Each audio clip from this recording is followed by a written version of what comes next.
I don't want to cover things up. I'm not very personal. I don't talk about all my personal life because some things just really need to be closed. You know, some things you don't need to talk about to everybody.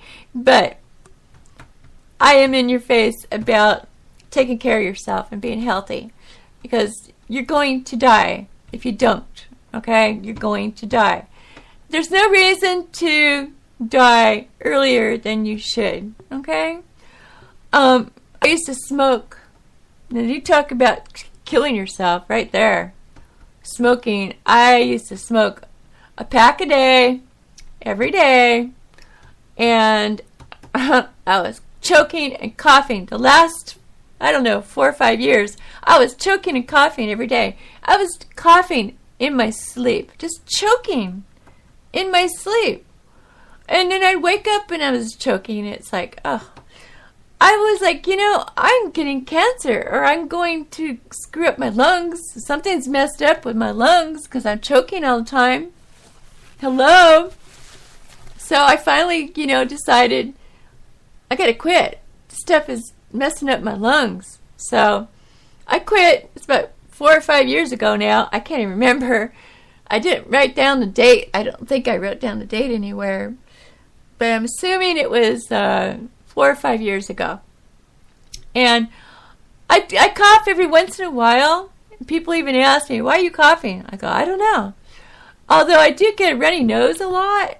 And I don't know if that's from smoking or like the after effects of smoking, or if I'm just allergic to something around here. But who knows? But at least I quit. And I smoked 38 years. 38 years. That's almost my whole life. At that time, it was almost my whole life when I quit. So, but, I started smoking at 12 years old. 12 years old! If you can even imagine that.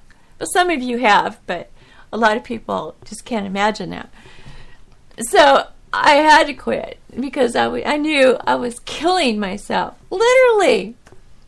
Why would I want to kill myself like that? I don't want to die a painful death. That would have been a painful death if I would have kept it up. Smoking death, it's a painful death. Think about it. It really, seriously, it's a painful death. It's like, jumping off a cliff and hitting, going splat on a hard rock. That's a painful death. I mean, come on. So, and I even stopped drinking. I drink every once in a while, but I don't drink all the time. I don't drink hardly nothing. I don't do any drugs, at all. And I've still got problems, but I'm getting older too, so I got some problems. But I think I got some problems. I think I got it from chemtrails, if I want to know the truth, because they're spraying stuff all over everybody. And I got a whole bunch of things all at one time. And it was really weird because I was only 35 years old and I got sick with a bunch of things all at one time. It's like, okay. So, who knows? I don't know where I got all this stuff from, but wish it would go away. Wish it would just go away. But, you learn to live with it, but it's like you try to get rid of it if you can. So I'm trying to be healthy. I'm trying to do healthy things so I can help my body heal. It might just do that. I have to give it time. You're not going to heal anything overnight. It takes time for things to heal. Like if you get a bruise sometimes, if you're not a young person, it takes a long time for that bruise to go away. It really does. But I think if you just keep concentrating on eating more fruits, apples, and berries and vegetables and stuff. I eat everything like that. Watermelon, all that stuff. Grapes, anything. Like, I just eat it all. Some things I don't eat. Asparagus. I don't eat asparagus. I don't eat fish because of Fukushima. And I don't like salmon anyway. I hate salmon. It smells great when you're cooking it. Tastes like crap when you're eating it. Like, I hate that stuff. I like tuna fish more than I like salmon. Go figure. Tuna fish is fishy tasting too, but for some reason I like tuna better than salmon, but I haven't eaten tuna. I haven't eaten any fish since Fukushima. Since I'm living in Oregon, I don't live on the coast or anything, but I live in the middle of Oregon, but I still worry about the radiation. So I'm eating a lot of foods that help you from getting cancer, like a lot of broccoli, a lot of all that stuff.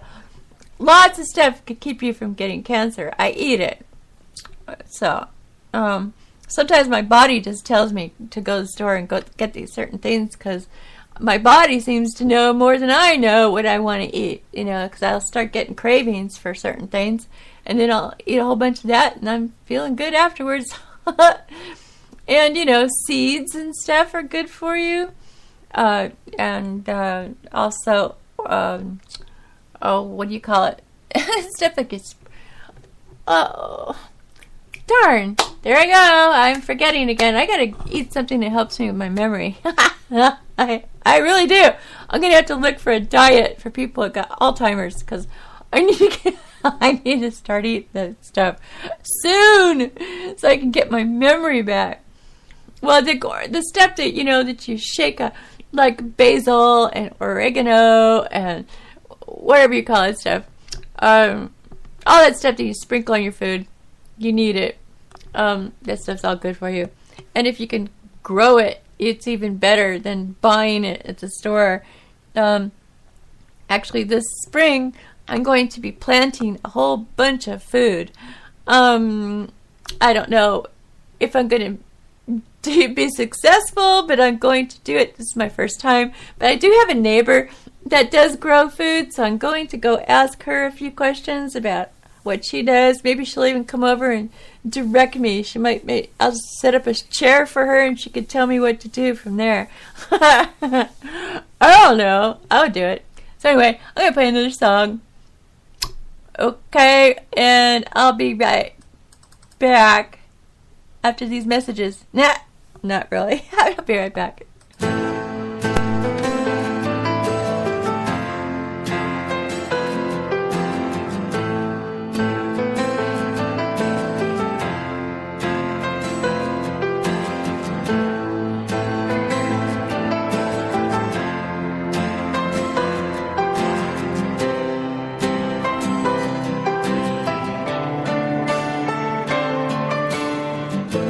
Lost in the cold that I've never known,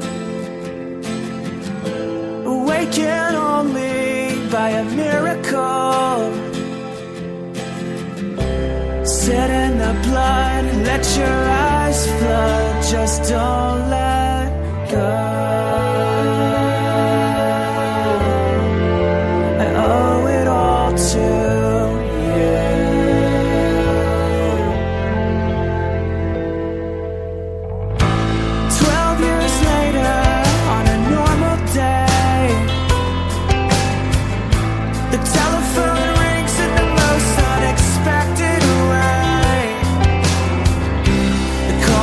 for you, it can't be true.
saved my life.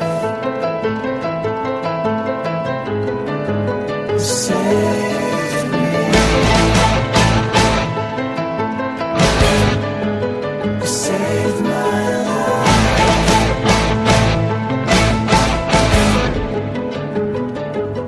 I will wait, I will bleed, I'm not ready to leave. With my soul in my hand and my heart on my sleeve. Is it safe to assume at the end of the day you're lost in a dream, you'll still find your way? I will wait, I will bleed, I'm not ready to leave. With my soul in my hand and my heart on my sleeve. Is it safe to assume at the end of the day you're lost in a dream, you'll still find your way? I will wait, I will bleed, I will wait, I will bleed.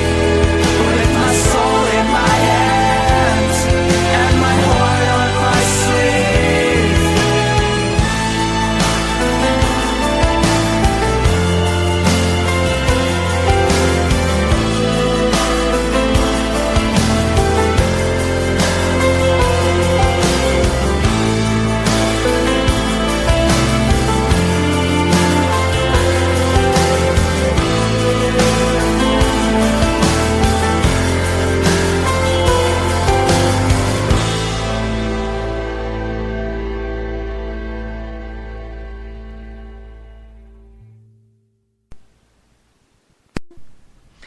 Hello, I'm back.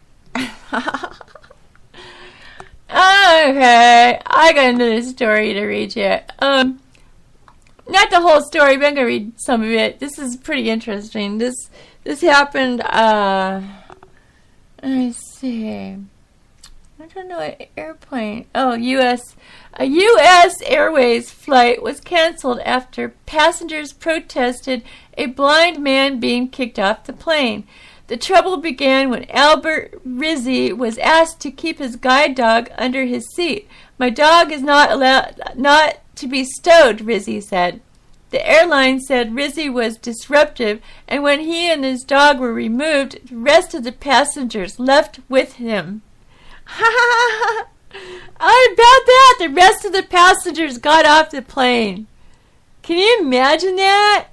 That's incredible. That's amazing.